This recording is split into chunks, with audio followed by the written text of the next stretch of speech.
Bem-vindo ao nosso High Level Podcast. Aqui você estará sempre informado sobre as tendências do mercado profissional e também do mundo. Vamos ter grandes entrevistas aqui nesse espaço. Vamos ter entrevistas com especialistas em várias áreas importantes para quem quer construir oportunidades aqui nos Estados Unidos. Seja para estudar, seja para trabalhar, seja para empreender aqui nos Estados Unidos. E falaremos também, claro, sobre negócios, porque toda carreira está inserida nos negócios. Hoje nós teremos uma grande convidada que vai estar compartilhando conteúdo com a gente, conhecimento na área de contabilidade, na área de mortgage, crédito imobiliário, na área de crédito empresarial. Bem-vinda, Thalita, ao nosso canal. Você sabe que aqui você tem espaço aberto para estar compartilhando sua experiência, seu conhecimento, com essa comunidade brasileira que tanto precisa de apoio. Obrigada, Dani, por ter me convidado, por estar aqui hoje. É uma honra fazer parte desse canal, desse podcast. Estou muito grata por você ter me chamado e espero que eu consiga trazer bastante informação e esclarecimento para quem está nos ouvindo. Vamos começar apresentando melhor a Thalita, né? Porque vocês vão ver o quanto essa mulher é poderosa. Fala um pouquinho sobre suas credenciais para as pessoas te conhecerem melhor. Bom, eu sou formada pela Bridgewater State University de Massachusetts em contabilidade e criminologia. Eu também sou licenciada na Flórida e em Massachusetts para fazer financiamento comercial e residencial. Thalita, você tem uma trajetória incrível, né? De 22 anos de estrada aqui nos Estados Unidos. Já é americana, né? Mais do que brasileira, eu acho que é mais tempo que você tem nos Estados Unidos do que no Brasil. Com certeza.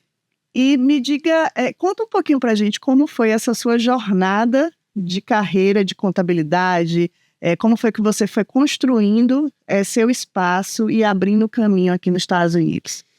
Bom, Dani, não foi fácil. Eu cheguei aqui em 1997. Quando eu cheguei aqui, a gente não tinha essa rede de apoio, essa estrutura que tem hoje aqui nos Estados Unidos para o imigrante. E eu passei, o que você puder imaginar, eu passei. E uma da minha motivação é poder trazer informação para outros imigrantes, principalmente mulheres, que não passem o que eu passei, porque não tem necessidade. Se eu tivesse alguém que me desse conhecimento, direção, apoio, minha vida seria muito mais fácil hoje, né? Mas eu também não seria quem eu sou, né? Que tudo que eu passei, tudo me forjou a resiliência, me deu a resiliência que eu tenho hoje. Então é isso, esse é minha motivação maior. Mas se eu perguntasse a você assim, uma grande dificuldade que você enfrentou no início, o que você poderia trazer assim de exemplo, né, para as pessoas entenderem na prática o que talvez não devam fazer ou fazer diferente? A maior dificuldade que eu senti quando eu cheguei aqui foi o preconceito sistêmico, por ser mulher e por ser estrangeira. O sotaque, por mais que eu esteja aqui há 28 anos, eu ainda tenho sotaque, eu vejo que isso até hoje às vezes é uma barreira. Então, para quem está chegando agora, mais importante do que documento, mais importante que diploma, é você dominar a língua. É muito, muito importante que você domine a língua.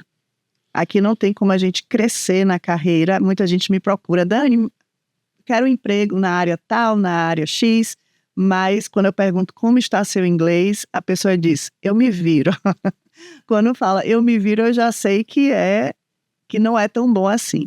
Então você sustenta que o inglês foi fundamental quando você foi dominando mais a língua para abrir esse caminho. Sim, e é muito importante a gente também entender que como imigrante a gente tem que sobressair. Que nós temos que ser um pouco além do que seria o normal. Então, você precisa dominar a língua, você precisa ter conhecimento extra, você precisa ter força de vontade extra e determinação extra para conseguir vencer aqui nos Estados Unidos. E você chegou aqui já morando lá em Boston, em Massachusetts. Como foi sua jornada em termos de estado? Porque hoje a Thalita atua tanto em Boston, né, Massachusetts, na região de lá do estado, e aqui na Flórida também. E é interessante a gente falar sobre isso porque muita gente até tem dúvida, né? Para onde ir nos Estados Unidos? Por onde começar? E tendo uma pessoa com a visão, né, de mais de um local, pode ajudar, né, as pessoas a terem essa decisão, a tomar essa decisão? Eu cheguei em Massachusetts, em Boston. Foi onde que eu cheguei. Eu fiquei 1 ano em Boston. Depois eu mudei para o Cape, que é uma área de veraneio. É uma região bem pequenininha de Massachusetts, mas tem bastante brasileiro lá. E eu perdi o foco da pergunta. Qual estado? Qual estado? Então, Massachusetts é um estado muito bom. A gente chama ele de Massachusetts porque ele provê muito mais coisa do que aqui na Flórida. Porém, o clima lá é muito severo. É muito frio. Neve, frio, vento. Mas é um lugar... Mas é um ambiente de veraneio de praia, né? Sim. Calor lá você vai sentir em agosto. Julho é gostoso, apesar do verão começar em junho, julho é gostoso, agosto é quente, setembro já começa a esfriar de novo. Mas é um estado muito bom, é um estado muito rico, é um estado que acolhe bem os imigrantes e é um estado que paga muito bem.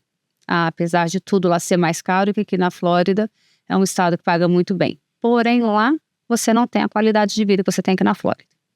Flórida, o clima é gostoso, a Flórida o pessoal é mais alegre, mais acolhedor. Então, se você... Depende de onde você está na sua vida, tá? Que ponto? Se você está começando carreira, quer realmente vir para os Estados Unidos igual eu vim. Eu vim no estilo antigo, imigrante herói, mochila nas costas, aquela coisa toda. Então, se você quer realmente criar uma carreira, começar do zero, Massachusetts, não só Massachusetts, Connecticut, Rhode Island, New Jersey, Nova York, Pensilvânia, são estados que é mais fácil para você conseguir. Aqui na Flórida, você já tem que chegar mais estabelecido. Aqui na Flórida você tem que chegar mais estabilizado, né? Você já tem que ter um capital maior, porque aqui não se paga tão bem, aqui é mais difícil conseguir emprego. Lá você olha para o lado, tem alguém te contratando. Isso tudo aqui na Flórida é mais complicado. E a Flórida não é tão receptiva para imigrante igual lá é. Porque aqui talvez seja a própria geografia mais espalhada, né? Eu vejo lá, o pouco que eu conheço de Boston, porque eu vou lá mais a passeio. Eu fugi de Boston por conta do clima, né? Eu, como baiana, fui para o calor. Mas assim, em termos de tributo, né? Entrando um pouquinho na área de contabilidade. Quando as pessoas vêm até a mim, recebem propostas de diversos lugares de trabalho. Então, recebe proposta em Boston, recebe proposta aqui na Flórida, no Tennessee, em outros estados, Texas, agora que está contratando muito. E elas me perguntam, em termos de tributação, o que é mais vantajoso? Porque não adianta a pessoa ter o dobro do salário e ter uma tributação maior. E em alguns estados aqui existem 2 tributações, não é isso? Sim, nós temos então o imposto federal, que dependente do estado que você está, você vai pagar, que é o mais caro, né? O imposto federal, e a gente tem um imposto estadual. Flórida não tem imposto estadual. Porém, se você compra imóvel aqui na Flórida, o imposto que você vai pagar sobre o seu imóvel é 2 vezes maior do que você pagaria em Massachusetts. Massachusetts tem imposto estadual. Então, você tem que colocar na balança. A Massachusetts tem escolas melhores, os melhores hospitais estão lá, as melhores faculdades estão lá. Então, você paga por isso, né, desse imposto estadual. E por isso que a gente fala que é Massachusetts, porque a gente está pagando por isso tudo no imposto. Por isso que ele é mais acolhedor, né, um estado mais acolhedor para o imigrante ou para quem está começando a vida. Você tem mais benefícios do governo para quem está começando. A partir do momento que você vira classe média, você pegou bem para a Flórida, que é muito mais vantagem. E em termos de moradia, entrando um pouquinho no quesito compra de casa. Hoje a gente está tendo um problema, né, ainda com os juros, né, por conta do valor dos juros ainda alto, né? Eu cheguei aqui pagando 3,5. Isso, juros de pandemia, esquece. Pois é. Só daqui 30 anos. Mas o que seria mais vantagem para a pessoa pensar em termos de moradia, em termos de compra de casa ou até mesmo de investimento? Porque o brasileiro pode investir em imóvel aqui. Sim. Mesmo não morando aqui, que eu digo. Sim. Vamos lá. Aqui na Flórida, as casas são maiores, mais em conta e mais bonitas, né? Morar aqui na Flórida, se você está olhando o conforto da casa, a estética da casa e o preço, né? A comparação, né? A comparação o custo-benefício, Flórida é muito mais vantagem, tá? Porém, Flórida, não devo falar isso porque está mudando, Massachusetts, a valorização nos últimos anos tem sido muito maior do que a Flórida, e Massachusetts está muito limitada a onde você pode construir, onde você pode comprar. Lá a demanda é muito maior do que aqui. Porque na Flórida a gente ainda tem 50% da área da Flórida que ainda pode ser construída. Massachusetts... 50%. Sim. Massachusetts já está bem no limite. E lá, para você ter ideia, eu vou fazer uma comparação. Uma casa de 800 square feet em Massachusetts, que é bem pequenininha, você não compra por menos de 450 mil. Na região que eu tô, no Cape. 800 square feet em metro quadrado para as pessoas do Brasil que estão nos vendo, seria o quê? Um apartamento de quarto, sala, de 2 quartos. Ai, Dani, engenheira aqui é você. É pequeno, é bem pequeno. Bem pequeno. Aqui, esse espaço que a gente tá deve ter uns 500 square feet. Então é bem pequeno. É bem pequeno, é bem pequeno. Você quer que eu faça uma conversão aqui rapidinho? Claro. Vamos ver, peraí. Só para as pessoas entenderem, né, a lógica em termos de investimento, em termos de moradia, e ter uma ideia melhor para tomar a decisão, né, melhor, mais acertada, mais assertiva. Porque no Brasil eu já sinto uma diferença enorme. Quando eu saio daqui e vou ao Brasil e entro em um apartamento, né, comum, padrão do Brasil, eu já acho pequeno, comparado com o espaço que a gente tem aqui nas residências da Flórida. São 78 metros quadrados. 78 metros quadrados. Eu imaginei algo assim. Então, em termos de conforto, a Flórida é mais atrativa. Sim, muito mais atrativo.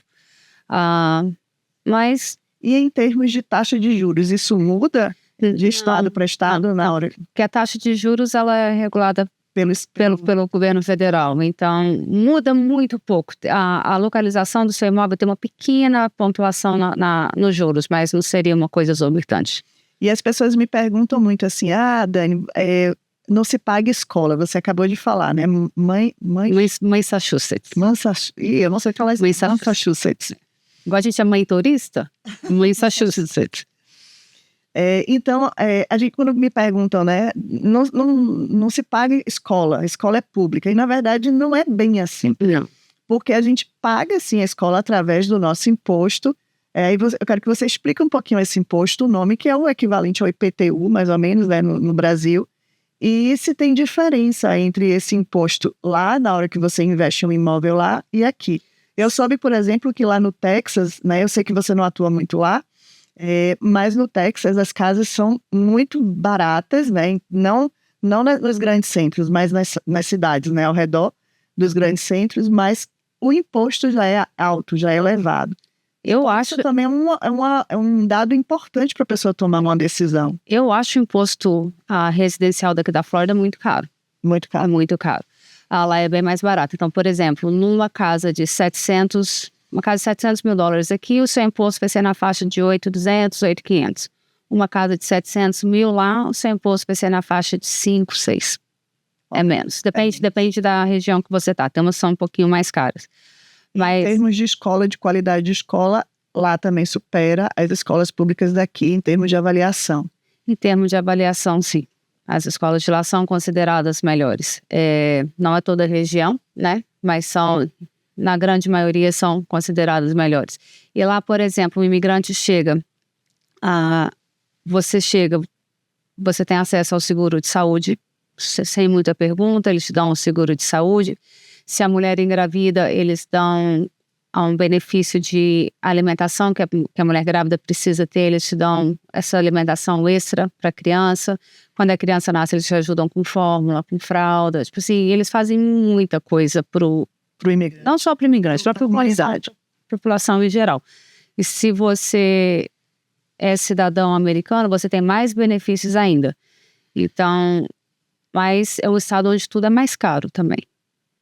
É mais caro, o pessoal... Sempre tem os prós e os contras que as pessoas têm que listar na hora para tomar a decisão de acordo também com o que a pessoa está buscando, né? Por exemplo, tem muita gente que me procura, que quer vir para cá para que os filhos estudem em universidade. Lá estão as melhores universidades do mundo, né? A gente não está falando das melhores universidades dos Estados Unidos, mas do mundo, que é o MIT e a Harvard. Você considera interessante a moradia lá para quem está pensando em uma universidade para os filhos? em termos até de benefício que esses jovens têm, né, por serem residentes do estado. Isso, porque se você é um residente de Massachusetts, se você vai estudar numa faculdade dentro do estado, você tem o que eles chamam de tuition, a mensalidade para quem é residente do estado é 1/3 da mensalidade de quem veio fora do estado. E isso mesmo para Harvard, mesmo para o MIT. Eu sei que a concorrência para se ingressar numa universidade dessa é acirrada, né? Que tem gente de todo mundo disputando uma vaga. Se eu não me engano, a cada 100, eu acho que 2 pessoas entram, né, em uma universidade dessa. Mas, em termos de valor, é bem atrativo. Mas uma coisa da Harvard para brasileiros, gente, é importante lembrar que quando você está aqui como brasileiro, você é minoria. E eles têm que dar prioridade para a minoria. Então, o fato de você ser brasileiro é um fator positivo para você conseguir entrar numa faculdade dessa. Mesmo porque nos rankings mundiais, que são rankings que avaliam essas universidades daqui, um dos pontos importantes é essa questão. Se a universidade está está disponibilizando espaço para imigrantes e não está sendo preconceituosa ou discriminatória. Eles falam minorias, né? Então tem várias categorias de minoria que você pode se encaixar. E isso torna uma oportunidade. Sim. Para os brasileiros. É um pontinho a mais para você conseguir uma vaga lá. Então não deixa a Harvard te assustar pelo nome, que se você é brasileiro, você tem uma possibilidade a mais do que quem está do seu lado. Olha, e se você morar lá, residir lá, ainda paga menos. Ainda paga menos, o custo é mais baixo. Olha aí, uma grande dica. Falando um pouquinho sobre certificações. Muitos contadores têm me procurado no Brasil e você disse que aqui vocês estão carentes de profissionais nessa área, querendo imigrar para cá. O que você orienta, né, esses contadores, né, para construir essa carreira aqui em termos de certificação? Como começar? Qual o primeiro passo? E aí, aproveitando a deixa, né, a Thalita está lançando um curso, uma certificação na área contábil, que ela pode também estar falando nesse momento um pouquinho sobre essa certificação, porque é em português, não é isso? É em português. A certificação para você ser um contador aqui, você pode fazer o bookkeeping que a gente fala, que é a entrada e saída da organização da empresa, e você pode fazer impostos também. Para você fazer imposto de renda, você não precisa de nada especial, tá? Qualquer um pode fazer imposto de renda. Porém, se você vai fazendo as certificações que o IRS, que é o leão daqui, né, te exige, você pode oferecer mais coisas para os seus clientes e você começa a ter as credenciais, mas não são obrigatórias ter, tá? Então, quando eu comecei, eu não tinha nenhuma e aos poucos eu fui pegando. Então, por exemplo, para fazer o IT number, que é o CPF daqui, para fazer o IT number. O CNPJ, no caso, né? O IT é para... Pessoa física. O IT para pessoa física. Eu entendia que o IT era só jurídica. Não. O IT é para aquelas pessoas que não qualificam para o Social Security, que é o CPF do Brasil, então eles têm um IT, que seria um CPF para estrangeiro ou um CPF para quem não qualifica por algum motivo. Se você não tem a certificação que eu tenho, se você vai num profissional que não tem a certificação que eu tenho, você tem que mandar o seu passaporte original para eles. Eu já sou certificada pelo IRS, que eu não preciso mandar o passaporte original, porque eu fiz o curso de Forensics para saber determinar se aquele passaporte é verdadeiro ou se ele foi alterado. Então, você pode ser o Accepting Agent, você pode ser Enrolled Agent, e tem o CPA. O CPA, você tem que ser formado em contabilidade aqui nos Estados Unidos e tem que passar numa prova do estado também, tá? A formação da contabilidade leva quanto tempo? 2 anos, 4 anos? A formação de um CPA, sim, você precisa passar por uma universidade. Se você quer ser só um preparador de impostos ou organizar as finanças da empresa, você não precisa passar pela faculdade. Então, o que vai determinar o tempo que você precisa para se tornar um profissional nessa área é o seu esforço. Você pode se tornar um profissional nessa área com 6, 8 meses. Então, você não precisa gastar 2, 4 anos fazendo. Claro, quanto mais educação você tiver, melhor você vai ficar. Mas foi por isso que eu criei essa formação de contadores.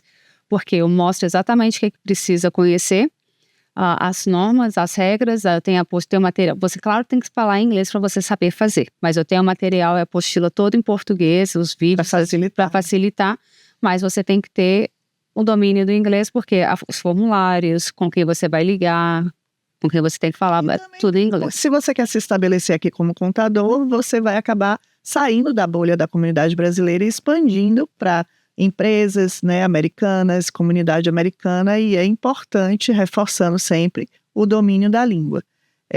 As pessoas me perguntam muito sobre a questão de filiais de escritório, né? Se eu já sou contador no Brasil, eu posso abrir uma filial de escritório nos Estados Unidos.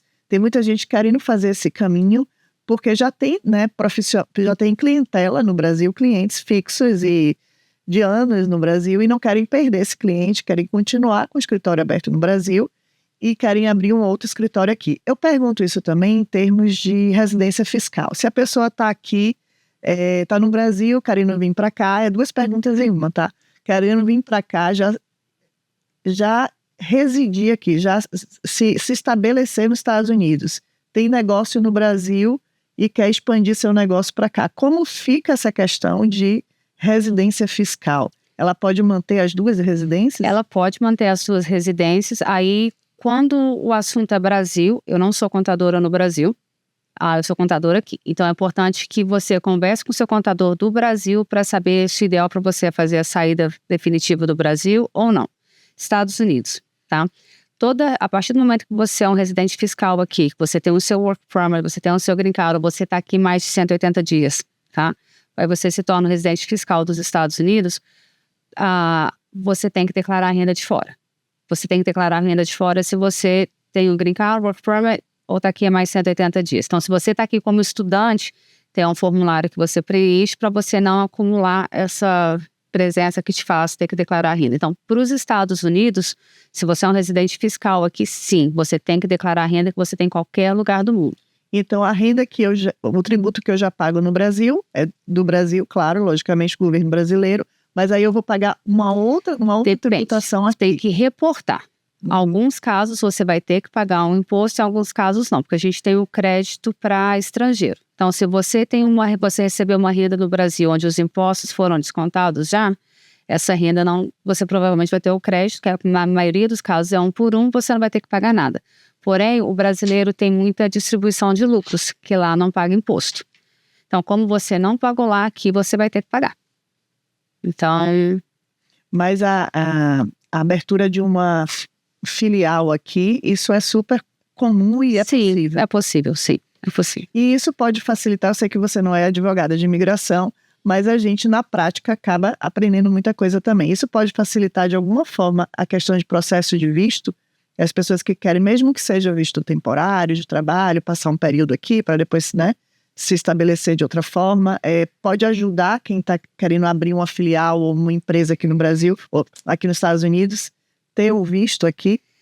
Se a pessoa é um contador no Brasil e tem as credenciais do Brasil, isso vai facilitar para ela o processo de habilidades especiais, né? Ok. Ou, se você tem um bom currículo, uma empresa como a minha pode te contratar para você vir trabalhar aqui também, o que facilita o processo de green card. Então, sim, certo ponto sim, mas não quer dizer que vai ser um documento garantido. Okay.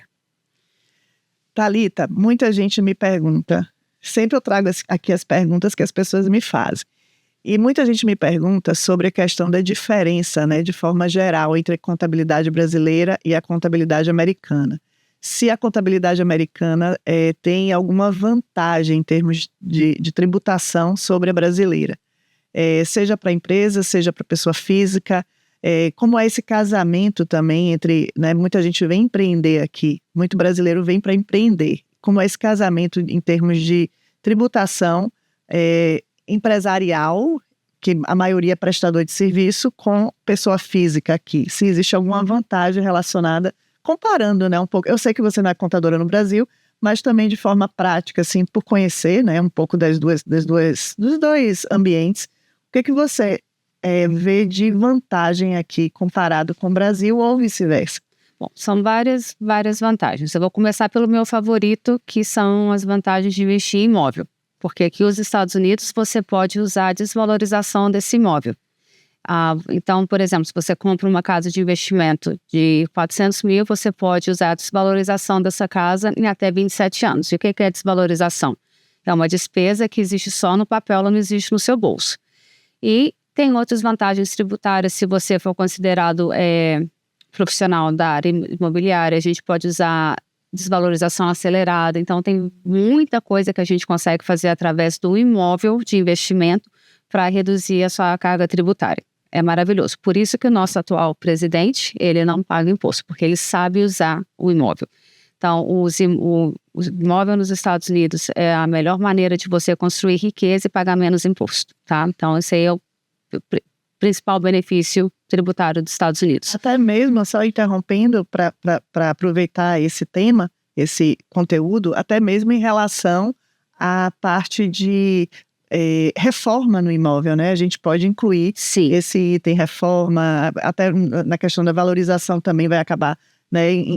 Acaba influenciando um pouco na valorização, mas a gente pode incluir esse item de reforma para ter um abatimento no imposto, porque é um investimento que você fez. Sim, aqui nos Estados Unidos você paga um imposto em cima da renda líquida, depois que você tira todas as suas despesas.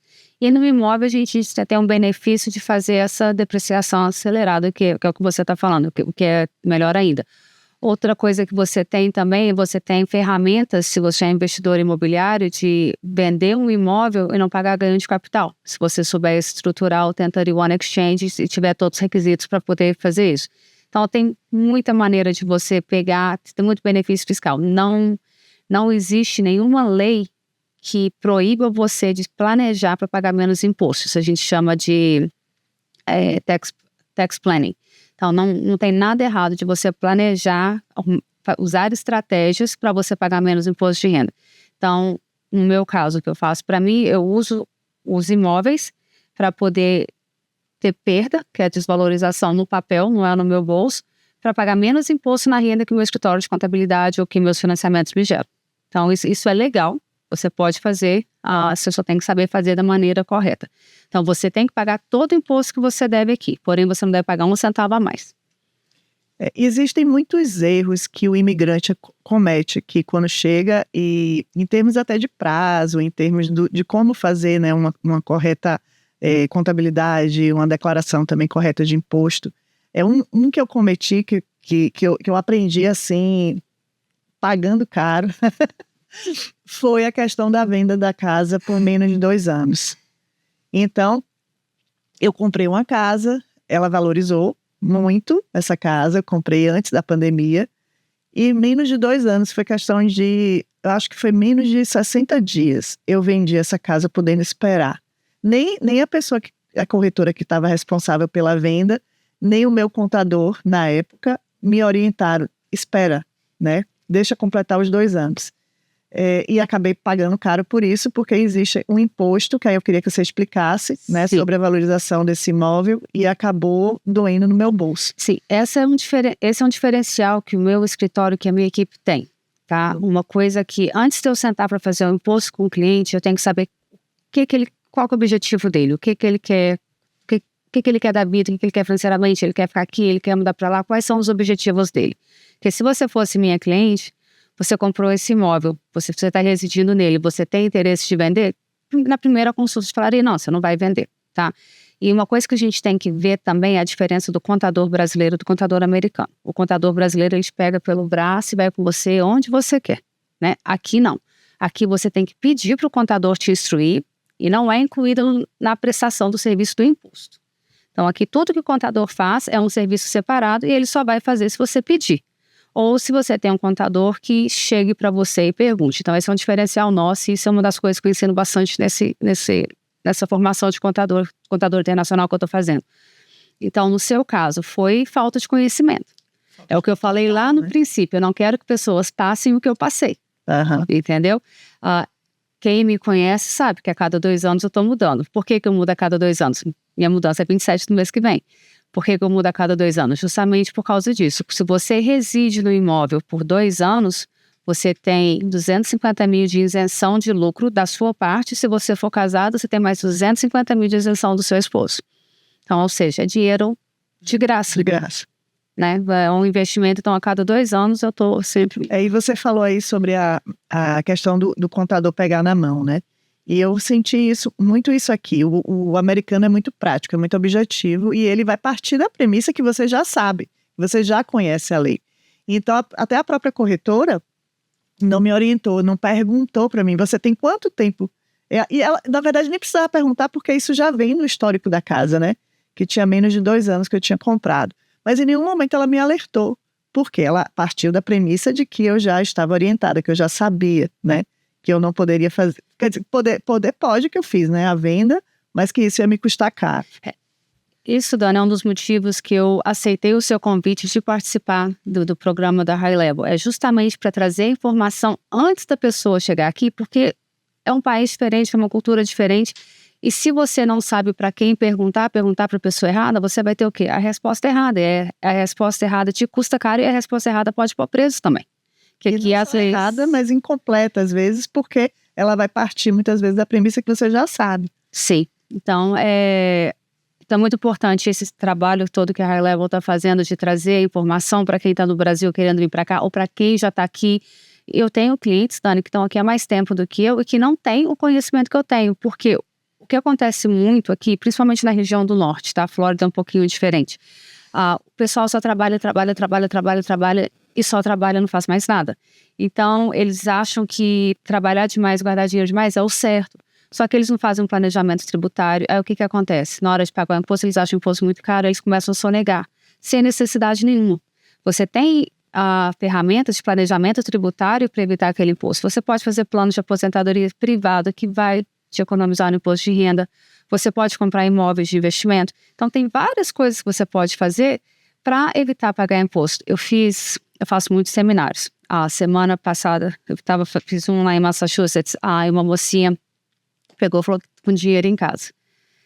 Com dinheiro vivo. Com dinheiro vivo em casa. Eu falei, gente, guardar dinheiro em casa, o dinheiro desvaloriza por causa da inflação. Então, o seu dinheiro está perdendo valor. O valor que o seu dinheiro está perdendo em casa, se você tivesse depositado ele no banco, paga o imposto certo sobre aquele dinheiro, investido esse dinheiro, o seu dinheiro valeria mais do que vale hoje. Então, você tentou economizar no imposto de renda. E, na verdade, saiu perdendo. Saiu perdendo. Sonegação de imposto, corre risco de cadeia e fazendo coisa errada. Quando você poderia estar fazendo tudo certinho, pagando o seu imposto, o seu dinheiro sem desvalorizar, investindo em alguma coisa e o seu dinheiro crescer. Então, é a mentalidade de, tipo assim, vou dar um jeitinho brasileiro. Essa mentalidade de jeitinho brasileiro aqui, gente, não funciona. Não funciona. Aqui existe planejamento, não jeitinho. E eu complemento dizendo que o jeitinho brasileiro aqui pode servir para as coisas boas, né? A gente tem que partir da premissa que o jeitinho brasileiro nosso serve para a parte boa. Qual é a parte boa? Uma visão sistêmica que a gente tem, desenvoltura no trabalho de buscar solução, criatividade. Então, nós brasileiros temos valor no mercado daqui dos Estados Unidos, e a gente tem que começar a ter a mentalidade de fazer as coisas corretas, né? Tirar essa mentalidade que a gente traz, né? E aí vem de ancestrais, inclusive, de que a gente pode dar um jeitinho para burlar a lei, né? Para burlar a norma, a lei, e que, na verdade, pode prejudicar e muito a gente. Falando sobre isso, sobre lei, sobre... Você tem um curso que você falou sobre criminologia. Eu sou formada em criminologia. Essa onda de expatriação que está acontecendo agora. Está um terror no Brasil, né? Todo mundo apavorado, até a minha família, eu já tenho um green card aqui, até a minha família me ligou. Tá tudo bem com você aí? Você corre o risco de vir embora? O Trump, o nosso presidente, está focando nas pessoas que cometeram algum crime. Como é que você vê esse movimento aqui com os imigrantes? Bom, vamos lá. Uma coisa que eu falo bastante, principalmente o pessoal do norte, eles estão muito assustados. Lá tá, assim, eles estão em pânico. O que aconteceu? A mídia criou esse pânico. Tá? Eles criaram esse pânico de que se você está passando ali, eles acham que você é imigrante, eles vão parar e vão te prender. Não funciona assim. As ações do ICE, o que eles estão fazendo, eles estão focando, o objetivo deles é pegar imigrantes criminosos que são ameaça para a segurança do país. Então, são pessoas que saíram do seu país, fugindo de um crime e encontraram a brechinha para entrar nos Estados Unidos pela fronteira e estão aqui vivendo normalmente como se nada tivesse acontecido. São assassinos, estupradores, membros de gangue, assaltantes, a violência doméstica, pedófilos. Então, são pessoas que realmente tinham que estar pagando pelo crime deles no país de origem deles. Então, o foco do ICE são pegar essas pessoas. E, infelizmente, com a última administração que a gente teve, eles abriram muita fronteira. Entravam de 10 a 15 mil pessoas por dia aqui nos Estados Unidos. Então, entrou muita gente que tinha que estar no país dele cumprindo o crime deles. Eles vieram fugidos para cá. Então, eles estão fazendo um trabalho junto com a Interpol para pegar, não só brasileiros, tá, gente? É brasileiro, é o salvadoriano, o equatoriano, russo, búlgaro, interessa toda nacionalidade. Mas o foco são essas pessoas. Existe, sim, uma pequena chance de, se você está ali e não tem nada a ver com o problema, deles te levarem também. Pequena, não é a maioria. Então, o que eles estão fazendo? Eles estão pegando um caso que aconteceu em Marlboro e transformando como se fosse com todo mundo. Não foi. Eu estava em Massachusetts semana passada, o meu sogro, do lado do meu sogro, um cara foi preso. Num supermercadozinho brasileiro, ninguém perguntou para ninguém quem estava no supermercado, nome, nada. Entendeu? Eles simplesmente pegaram o cara e foram embora e não estavam no supermercado brasileiro. Que eles identificam essa pessoa em tal local?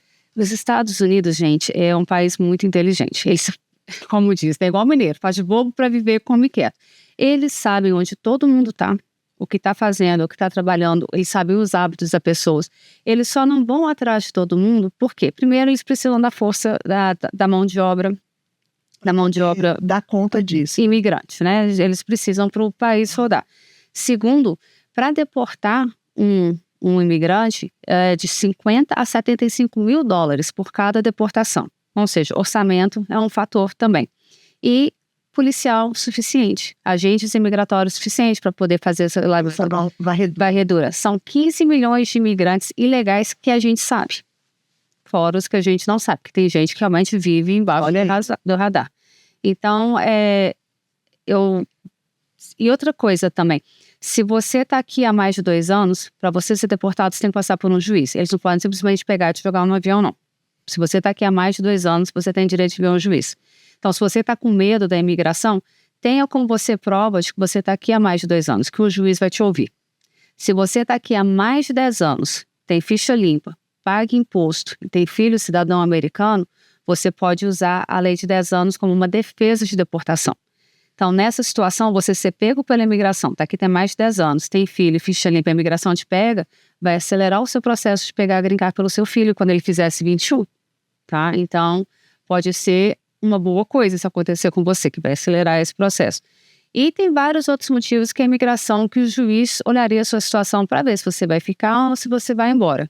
Então, não é para criar esse pânico todo que eles vão pegar e te jogar no avião e que a imigração bateu. Eu tenho muita dificuldade de acreditar nisso, porque quando eu estudei criminologia, uma das coisas que eu queria fazer, eu queria ser carcereira. Eu sou meia doida. Nossa, olha isso, gente. Eu queria ser carcereira. Descobri do outro lado da Thalita. Então, o inmate, como é que fala em português?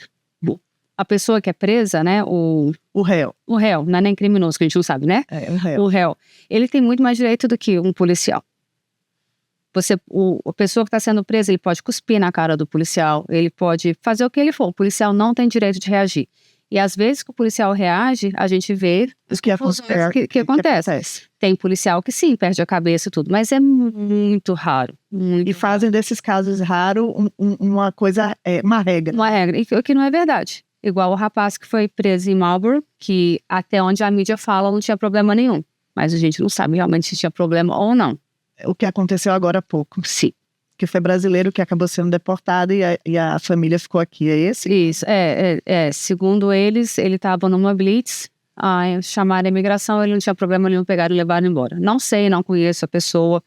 O que eu falei, pode sim acontecer situações que você não tem nada. Exceções à regra. É raro. Não é a grande maioria. E dentro da sua área, né? falando sobre esses casos que estão acontecendo dentro da área de contabilidade. A pessoa tem que tomar mais cuidado sendo imigrante para que não ocorra nenhum tipo de investida, né, da imigração por conta de um mau entendimento. Porque muitas vezes eu vejo que os brasileiros erram aqui, mas erram por não saber o que estão fazendo. E aí, às vezes, por não saber o que está fazendo e não querer contratar um especialista para economizar dinheiro, faz a declaração do imposto errada e acaba até cometendo algum crime. Então, como é que a gente pode ajudar? Claro que contratar o profissional certo é essencial, mas como é que a gente pode ajudar essas pessoas a não cometerem erros? E aí eu já venho com a pergunta: quais os erros mais comuns dentro da declaração de imposto de renda que o brasileiro comete? Não falo em relação ao que ele poderia ganhar e deixou de ganhar, mas falo erro que possa prejudicá-lo, né, em algum momento depois. O maior erro que eu vejo é o brasileiro sonegar a renda, tá? A não declarar renda do Brasil é um erro gravíssimo que a maioria dos brasileiros fazem. É um erro grave. A não declarar as contas do Brasil também é um erro muito grave. Não declarar toda a renda que a pessoa teve. Muita gente aqui ganha em dinheiro ou transferência por Zelle, eles acham que aquilo ali não precisa ser reportado. Precisa. Então, toda fonte de renda tem que ser reportada. Não quer dizer que você vai ser tributado, tá? É isso que é o principal ponto. A pessoa tem que entender que o fato dela estar reportando um ganho, uma renda que ela teve, não quer dizer que ela vai ser tributada naquilo. E um erro muito grande que eu vejo, porque hoje você tem contador e você tem contador de YouTube, de Instagram, né? Internet é igual parede de banheiro. Cada um escreve e fala o que quer. Então, tem muita informação errada. Muita informação errada no YouTube, Instagram. Então, conheça as credenciais do contador que você está. Veja quanto tempo ele está ali. Eu estou no mesmo lugar, na mesma região, tem 20 anos que eu faço imposto. Mudei para a Flórida, meu escritório continua lá. Se um cliente meu quiser falar comigo, todos eles têm meu número. Então, você tem que saber, é um profissional que vai estar ali, que daqui 3, 5 anos, que é geralmente o tempo que demora para o problema surgir, aquela pessoa vai estar ali. E ver quantas auditorias federais aquele profissional teve no ano de carreira. Então, são essas, conhecer o profissional. É importante saber com quem você está trabalhando, se essa pessoa realmente estudou, que às vezes a pessoa, Dani, não precisa ter feito uma faculdade aqui para ser um excelente contador. E o fato da pessoa ter feito uma faculdade aqui não garante que ele é um excelente contador. Então, é conhecer as leis e tentar evitar YouTube, Google, para pegar a informação que você não sabe a fonte de onde realmente veio. Porque fazer imposto hoje, Dani, você pega um programa de imposto de renda, coloca ali, você coloca um macaco ali atrás, ele consegue fazer um imposto para você. Não quer dizer que está certo. Tá? E o fato, o mais importante também, gente, é igual o processo migratório. O fato de você preencher aquele documento ali, mandar para a imigração e ter um recibo, não quer dizer que aquele processo está certo e vai dar certo. Mesma coisa... que acaba, né? Exatamente. Mesma coisa com o imposto de renda. O fato deles terem recebido, te mandado a continha com aquele pagamento ou te reembolsado um dinheiro, não quer dizer que aquele imposto está certo também, não.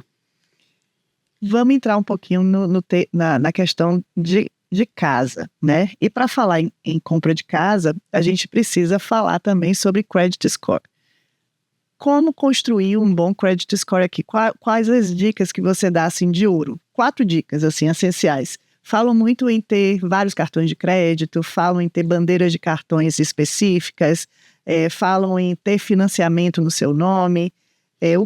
Como é que a gente pode construir? Porque não é uma conta, não é algo que você tenha uma receita certa, né?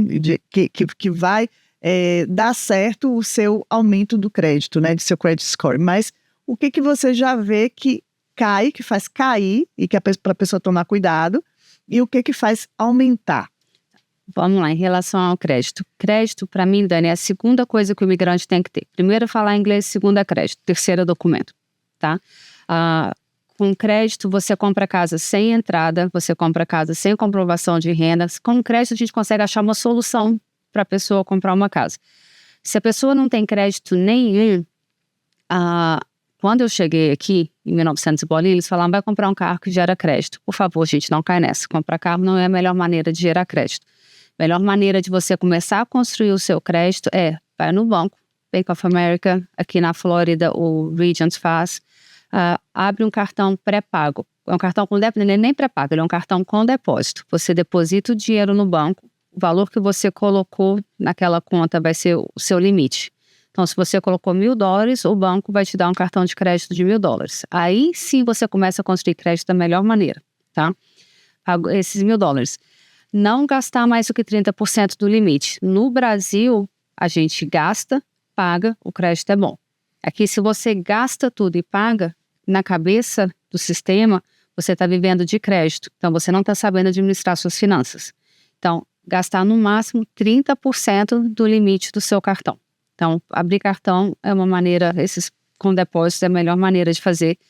Se você tiver amigos ou familiares aqui que você possa confiar, eles possam confiar em você, você pode pegar o crédito dessa pessoa emprestada.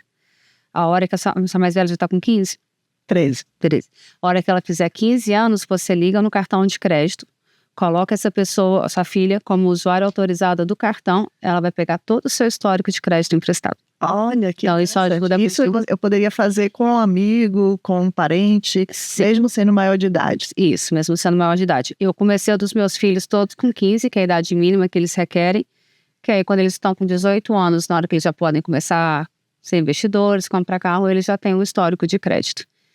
E quando você faz isso para alguém, essa pessoa só pode usar o cartão se você der o cartão na mão dela. Então, meus filhos têm cartão, mas eles não andam com eles. Então, eles não conseguem fazer nada, só se tiver com o cartão na mão. Então, pegar crédito emprestado. Uma outra maneira de construir crédito é reportar o aluguel no crédito. Muita gente não sabe nem que isso existe, que é possível. Pois é, eu não sabia disso, fiquei sabendo há pouco tempo. Então, tem empresa terceirizada. A companhia de crédito não faz isso. Você tem que contratar uma empresa terceirizada que vai fazer esse trâmite mensal entre você, o proprietário da sua casa e a agência de crédito. O carro... Porque o aluguel aqui é uma das despesas que impactam, né? Maior despesa dentro do orçamento da família. Sim, mais alto. Então, mais alto. Igual você faz com o aluguel, você pode fazer com a conta de luz. Se você mora em região que tem conta de gás, você pode fazer também. Isso ajuda bastante. Você tem que mostrar que você é um bom pagador, né? Que você sabe administrar a sua renda. Agora, em termos de valores, assim, percentuais, em relação à sua renda total, existe alguma forma de dividir esses valores, né, mensais entre aluguel, alimentação, até mesmo dentro da contabilidade, aí já juntando com a contabilidade, que faça seu crédito crescer? O que vai ajudar o seu crédito a ter uma melhor pontuação eles não vão ver o que você está gastando na sua vida pessoal, mas é o que você está colocando em cartão de crédito ou financiamento. Então, muita gente acha que conta bancária determina crédito. Conta bancária não determina crédito. Mesmo que você deposite hoje $100 mil. Não determina crédito. Não, o que determina crédito são realmente os credores, aquilo que você deve. Então, é importante ter um financiamento de carro, sim, gente, pelo amor de Deus, não carro caro, tá? Porque...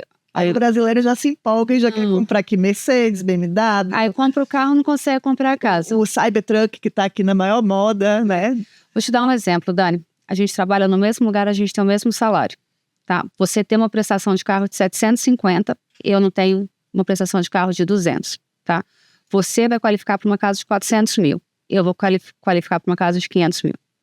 E a diferença na prestação de 400 para 500 é coisa de nem $100 por mês, porque nós estamos falando 30 anos. Nossa Senhora. Aí vem um casal com 2 carros, cada um com um carro de 700. A pessoa não consegue comprar casa. Então, cuidado, carro é importante ter sim, mas... E o brasileiro adora um carro, né? Não faça isso, gente. Outra coisa que eu aprendi aqui que eu queria que alguém tivesse me falado quando eu cheguei, então, carro.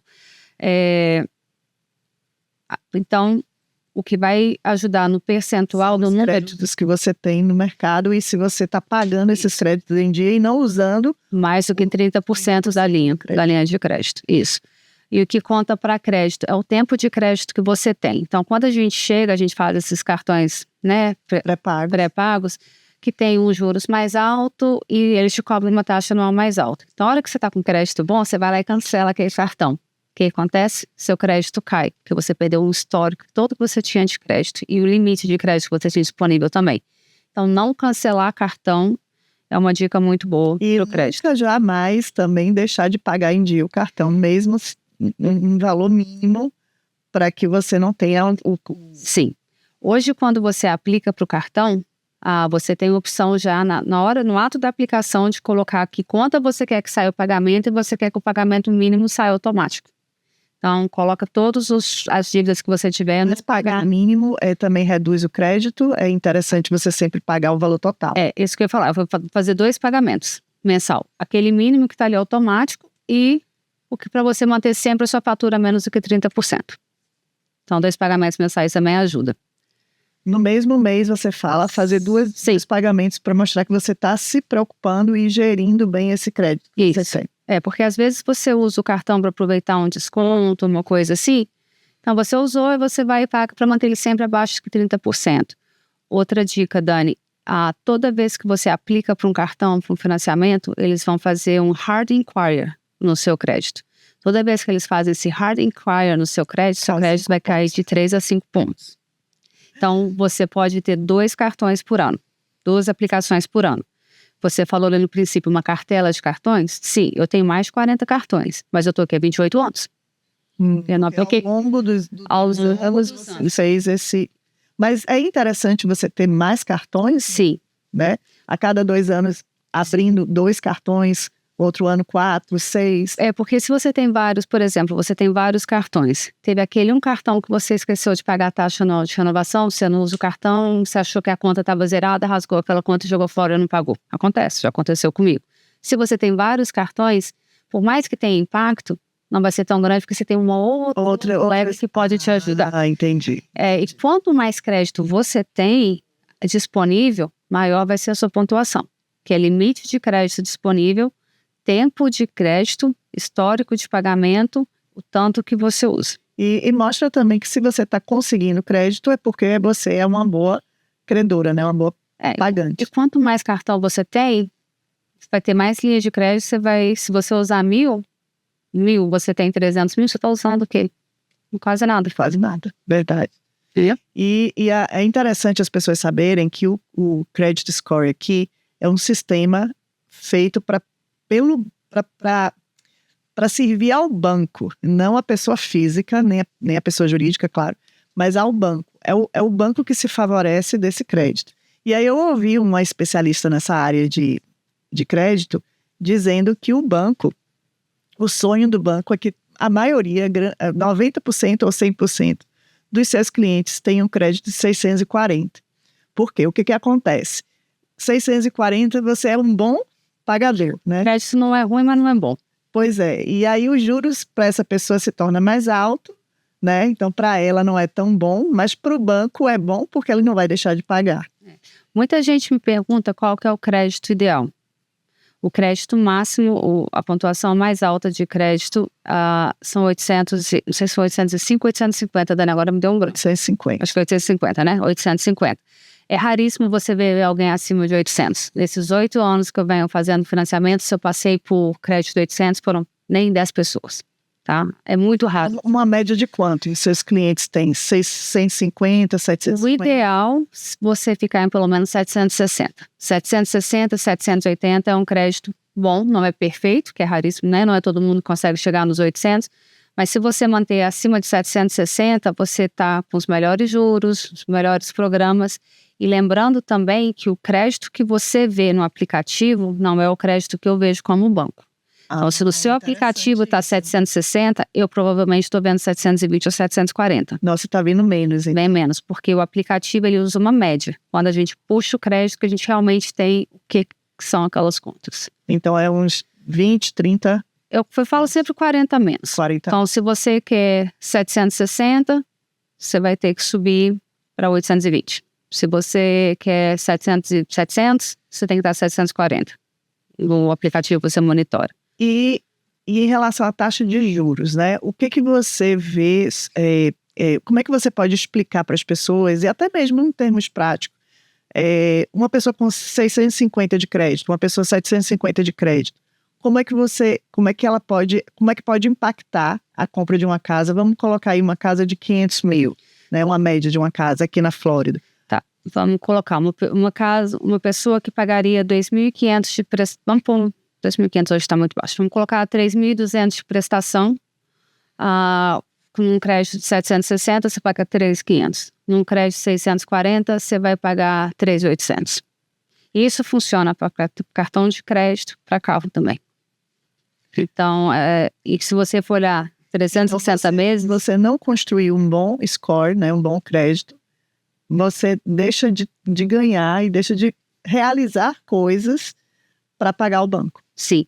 Por isso que muitas vezes quando as pessoas vêm conversar comigo, elas estão com crédito 680. Não, meu crédito tá bom. Tá bom. Mas tem umas coisas tão simplesinhas que você faz. Se você esperar 2, 3 meses, o seu crédito vai estar 720, 740, você vai economizar 150 a 300 dólares na prestação por 360 meses, é muito dinheiro. Então, às vezes, vale a pena a gente esperar, dar um boostzinho no crédito para ir... E você também dá essa assessoria para os seus clientes. Sim, porque, igual eu falei bem no princípio, eu não quero que o pessoal passe o que eu passei.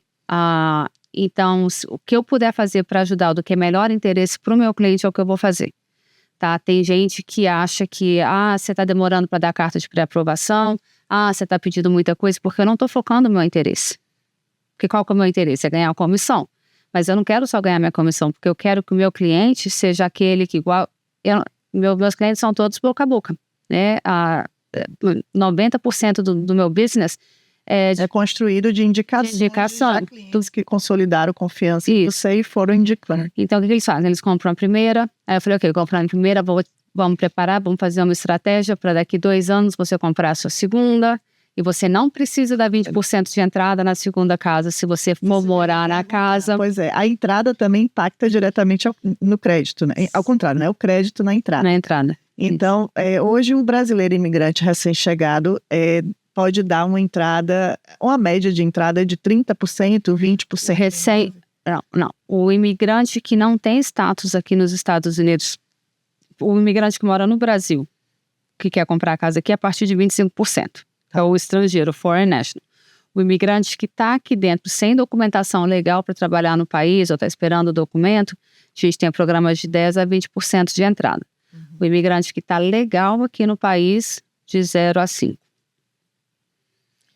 E por isso que o americano compra sempre casas e acha até mais favorável comprar uma casa financiada com juros baixos e pegar esse dinheiro e investir em outras coisas. Sim. Né? E mesmo que o juros esteja alto, porque nós estamos vivendo uma época que o juros está um pouco... Porque a gente saiu da pandemia com os juros históricos mais baixos da história. Né? E isso impactou muito, né? Impactou, porque a gente ficou mal acostumado. Você quer sair de picanha para carne moída, né? É a mesma coisa. Então, mas o aluguel é 100%. Se você pagou $1.500 de aluguel por 15 anos aqui nos Estados Unidos, são $180 mil que você jogou no lixo. Eu estou aqui há 28 anos. É raríssimo você achar alguém que pague só $1.500 de aluguel. Não. Então, olha o tanto dinheiro que essa pessoa está jogando fora. Você está construindo o patrimônio de outra pessoa. É uma das perguntas mais clássicas, né? Tanto no Brasil quanto aqui. Vale mais a pena ficar de aluguel? Vale mais a pena ficar, né, comprar uma casa, adquirir uma casa? E eu vejo muito essa questão também com a questão da reserva que a pessoa tem. Mas mesmo aquela pessoa que tem uma reserva grande de dinheiro e que faça esse dinheiro trabalhar para ela, né, de forma que compense, né, um pagamento de um aluguel, mesmo assim, por que essa pessoa não investe, né, em um imóvel, já que esse imóvel depois fica para ela? Sim. Então, essa é a pergunta, né, que as pessoas me fazem. Mesmo eu não tendo certeza de que eu vou ficar nos Estados Unidos. Compre a casa. Compre a casa. Compre a casa. Porque você comprando a casa, você vai ter benefício tributário. Grava isso, Dani. Daqui a uns anos você vai lembrar de mim. Daqui a uns anos, a imóvel vai se tornar artigo de luxo. Não vai ser todo mundo que vai conseguir comprar. Os Estados Unidos, eles precisam de 1.700.000 casas construídas todo ano, tá? E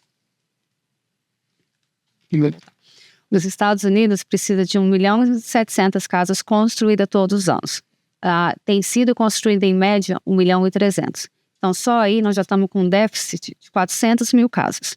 Fora a população que não para de crescer, filhos que estão casando, saindo de casa, geração G, Z, N, Y, sei lá. Pessoal todo comprando casa. Então, a demanda existe, é uma demanda real. Então, quanto mais tempo você esperar para comprar a casa, mais caro vai ficar. Os juros, você sempre pode refinanciar. Então, se os juros abaixar, você pode refinanciar para baixar esses juros. Outra diferença daqui do Brasil vale a pena você comprar imóvel à vista. Estados Unidos não vale a pena você comprar imóvel à vista. Porque os juros, todo que você paga para o banco, você abate no seu imposto. Os juros é mais barato que o imposto. E os juros de prestação de casa não é um juros composto, ele é um juros simples. Olha, é importante isso, hein? É uma diferença muito grande. Então, principalmente para o investidor. O investidor tem um retorno maior do investimento em imóveis alugados. Em imóveis comprados. Investidor tem mais retorno do investimento em imóveis financiados. O cidadão normal tem mais benefício tributário no imóvel financiado. Então, aqui nos Estados Unidos, o imóvel quitado não tem tanto benefício como o imóvel financiado, mesmo você pagando os juros. E por isso que o americano dá uma entrada mínima no imóvel. Você poderia dizer assim, em relação a essa questão de entrada e benefício em termos de juros, né, desse imóvel. Uma entrada menor é mais favorável, mesmo que esses juros aumentem? Entende a minha pergunta? Sim. Dependendo do tipo de programa que você for usar, se você der 20% ou 25% de entrada, você vai ter os juros um pouquinho melhor. Muito pouco. A diferença não é tão grande, tá? Então, dar uma entrada mínima ainda é mais vantajoso. É mais vantajoso. Se você tiver condição de dar 20%, é melhor, porque você não paga o PMI, que é um seguro que você paga sobre o seu financiamento. Então, casas com 20% de entrada não tem o PMI. Então, se você puder dar 20%, por esse lado é melhor, tá? E uma coisa também que é bom ver, principalmente para o pessoal que reside aqui na Flórida, quando você vai alugar um apartamento ou uma casa, você dá o primeiro aluguel, o último aluguel e um depósito, né? Então, você vai gastar o quê? Uns $9.000 para entrar na casa no mínimo, né? Aqui na Flórida tem... E agora estão pedindo mais de um, viu? Estão pedindo dois depósitos. 2 depósitos, meu Deus. Dependendo do crédito score também. Também, E aqui na Flórida tem muita casa de construtora. E as construtoras, porque o mercado imobiliário não está tão aquecido, entre aspas, eles estão dando muito benefícios. Então, você consegue entrar hoje numa casa de $450.000 gastando só $15.000. Por que não comprar, né? Pra que você vai pagar $9.000 para entrar num aluguel de 9 a 12, igual você falou que às vezes precisa de 4? Ou seja, pagando às vezes um pouquinho a mais, você já vai para casa própria e que vai... Essa casa própria, essa primeira casa, já vai alavancar uma segunda casa, que ela vai valorizar, e a partir daí você vai melhorando até em termos de moradia. Sim, e a gente está vivendo uma época agora que, dependendo do tanto que você dá de entrada, o seu financiamento vai ser mais caro que o aluguel. Sim, vai. Porém, o aluguel, ele vai subir todo ano. O financiamento da sua casa, ele é fixo. Então, você sabe exatamente quanto você vai gastar com moradia nos próximos 30 anos. Então, daqui 5 anos, o seu aluguel vai estar muito mais caro que a sua prestação e todo aquele dinheiro que você pagou de aluguel, você jogou no lixo. Quanto que o seu está indo para sua casa, está indo para o juros sim, mas os juros você abate no imposto, então não faz sentido nenhum alugar se a pessoa tem condição de comprar.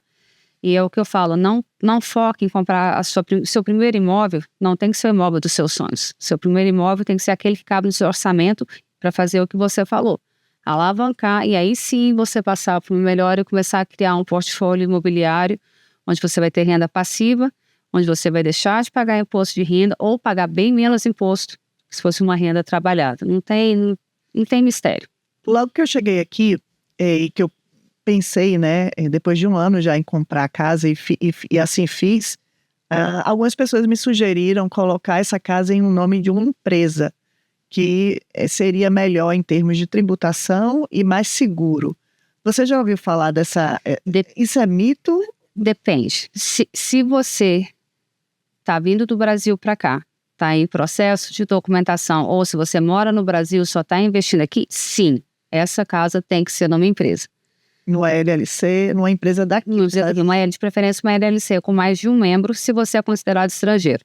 Tem que ser, é a melhor situação, é o que tem que ser feito. A partir do momento que você mora nos Estados Unidos, tem a sua documentação, você quer a sua residência primária no seu nome, pessoa física. Que aí você tem direito ao homestead, que você vai pagar menos imposto na casa, e a casa é sua, tá? Agora, todo imóvel de investimento, sim, precisa estar numa LLC.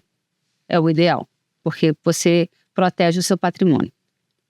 Proteção. E foi isso que, por exemplo, o Silvio Santos fez, né? Que todo mundo comenta. Ele colocou todo o patrimônio dele dentro de empresas para proteger esse patrimônio. Sim, aí você tem... Aí é onde você tem que sentar e fazer o planejamento tributário. Porque você tem a LLC, aí você tem o trust, que você coloca as LLCs dentro do trust. Então, tem várias outras estratégias que você precisa fazer junto com o seu contador e com um advogado tributarista que foca nessa parte do estate. Porque é importante lembrar que o estrangeiro, se você não tem residência fiscal nos Estados Unidos, tá? O seu imposto de estrangeiro, você tem uma isenção de 60 mil. Então, vamos colocar outro motivo para não comprar casa à vista, tá, gente? Pessoal do Brasil não compra casa à vista. Você compra uma casa à vista aqui de 400 mil dólares, líquida. Você morre, tá? Você é brasileiro, você não vive aqui não. Você tem 60 mil de isenção. Então, em 340 mil, o governo vai cobrar 40% de imposto de você. Então, se você está numa LLC, os seus 40% é na sua porcentagem dentro daquela empresa. Então, você tem que saber estruturar tudo direitinho. São estratégias que estão aí a nosso serviço para que a gente deixe de gastar e gaste em outras coisas, né? Sim. Inclusive em férias, viagens, coisas prazerosas, que muitas vezes a gente acaba não tendo orçamento para isso, principalmente aquele imigrante que vem para cá e está começando uma jornada em um outro país. Ainda mais com o câmbio alto do jeito que está, né? Então a pessoa às vezes vende um imóvel no Brasil, vem para cá e migra para cá, até mesmo já com green card, já com tudo, né, planejado, que muita gente agora tem vindo dessa forma. Eu acho que o perfil do imigrante está mudando para isso. Mas chega aqui e não tem um planejamento financeiro correto e aquela reserva que construiu no Brasil por anos, aqui vale 6 vezes menos quase. E aí acaba gastando no que não deve, acaba pagando mais imposto, fazendo, né, as coisas erradas e isso reflete no bolso e às vezes até desiste, acha que isso aqui não serve para ele e até mesmo com o green card na mão, investindo isso no green card, né, esse valor que não é barato, é um valor caro, acaba voltando para o Brasil porque não vê aqui o país dessa oportunidade que todo mundo fala que tem. Você acha que os Estados Unidos é um país de oportunidades? Sim. Eu acredito, eu sou prova viva disso, que os Estados Unidos é um país de oportunidade, mas também ele é um país que você colhe o que você planta. Então vai depender de você. Não adianta só você vir para os Estados Unidos e achar que vai cair tudo aqui na sua mão, que não vai não.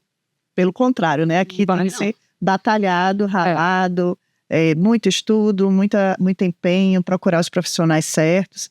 E a gente aqui está tentando, né, buscar levar esses profissionais até vocês, a Thalita, as outras pessoas, parceiros aqui da High Level, são sempre profissionais de alto gabarito, credenciado, experiente, para levar conhecimento e informações verdadeiras, úteis e ajudar as pessoas no beabá mesmo, né? Às vezes a pessoa vem para cá achando que o green card na mão já resolve tudo. E quando chega aqui vê que é um processo contínuo e que nunca vai parar, porque eu aprendo todo dia.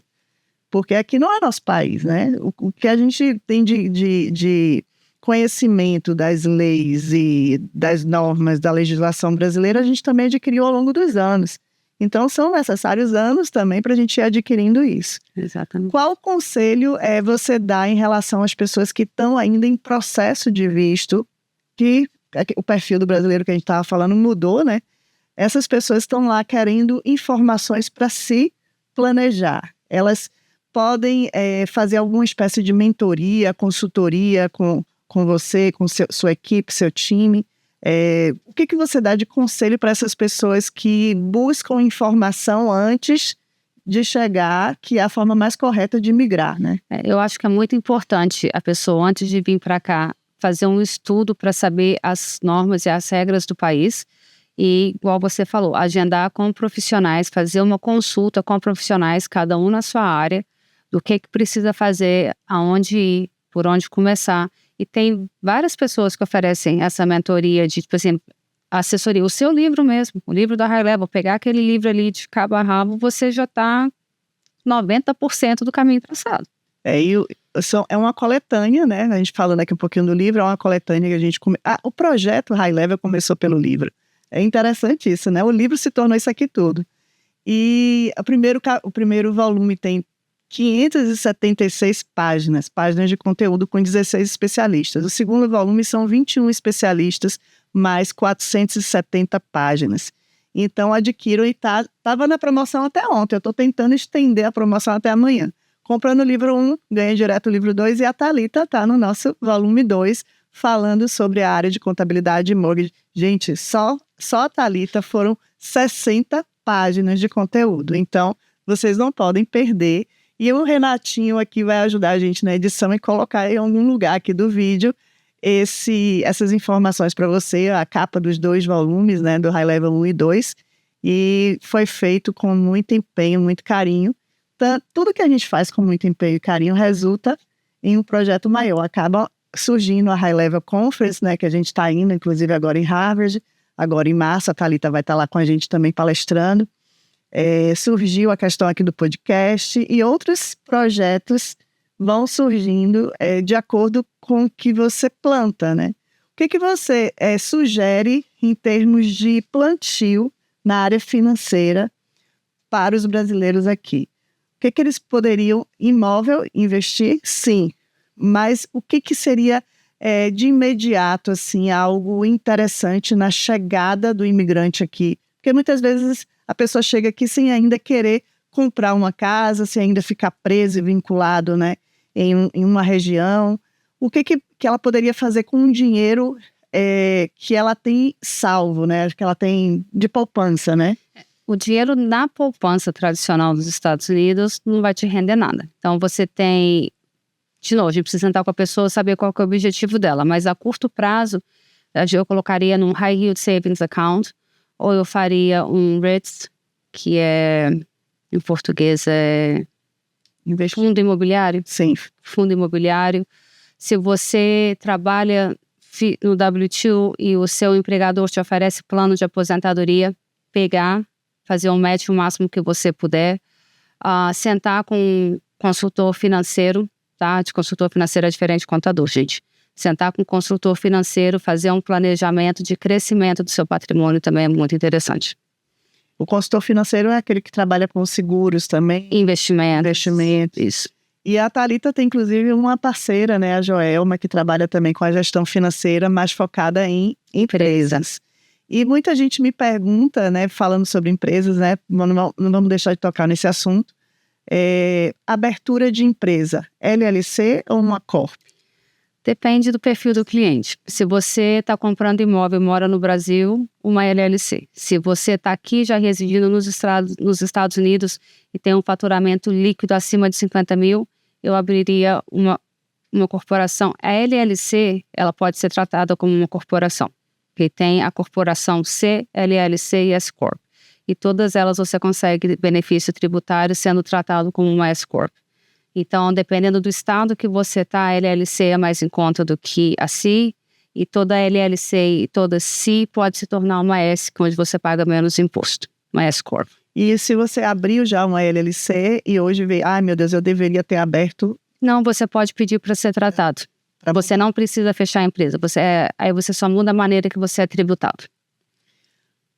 E vem à mente toda hora aqui outras perguntas e eu passaria aqui o dia conversando com a Thalita, mas a gente vai ter que encurtar a nossa conversa para chegar ao final do podcast, senão a gente vai passar realmente o dia aqui tomando café e conversando. Mas tem uma pergunta que veio aqui à minha mente, que é em relação à quantidade de imóveis que a pessoa pode ter financiado. A pessoa pode financiar quanto ela quiser de imóveis, existe um teto máximo, existe um limite de renda. Como é que ela pode se planejar para isso? Eu quero comprar 3 imóveis que eu vou alugar, vou colocar para alugar, para fazer dinheiro e quero morar em um também comprado, financiado. Não tem limite de quantos imóveis você pode ter financiado. existem programas de financiamentos que têm limite de quanto imóveis você pode ter naquele programa. Então, o FHA, que é o da compra da primeira casa, você só pode ter 1.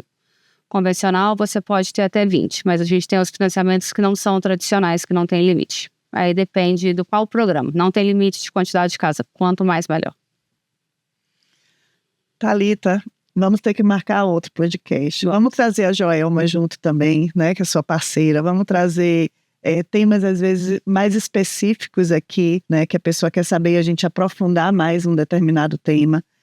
Você sabe que aqui você tem carta branca, né, para estar compartilhando conteúdo e compartilhando principalmente, não é só conteúdo, mas principalmente experiência, porque é a experiência, né, é o dia a dia que faz a gente validar o nosso conhecimento, né, e são esses profissionais que eu busco trazer aqui. As pessoas não só com credenciamento para poder estar falando da área de expertise, mas principalmente com experiência para isso. Eu agradeço demais e vou deixar a última palavra para você, mas assim, dando realmente um conselho mais pessoal, né? Mais transmitindo um conselho pessoal em termos até de família, porque o perfil do brasileiro mudou em termos de planejamento imigratório para vir para cá, mas eu vejo também que mudou em termos de família, porque não está vindo mais sozinho. O brasileiro está vindo com a família, já pensando no futuro dos filhos. O que você falaria para essas famílias que querem migrar para cá? Olha, aqui nos Estados Unidos, você manter a sua família unida é um desafio diário, que a gente vai ser outro tópico, tá? Já tá. Quer que eu encerre, eu venho com mais. Já é o spoiler. Então, você dá prioridade para sua família. Vamos voltar no assunto financeiro, imposto de renda. Abrir uma conta para a faculdade das crianças, que o estudo aqui é muito caro. E conseguir manter o equilíbrio trabalho e família, que eu acho que é uma das coisas mais difíceis aqui nos Estados Unidos. É uma área que eu mais tenho dificuldade de conseguir manter esse equilíbrio. E ainda mais mulher, né? Ainda mais mulher. Que aqui a gente não tem tanta ajuda igual a gente tem no Brasil. E a gente se cobra, né?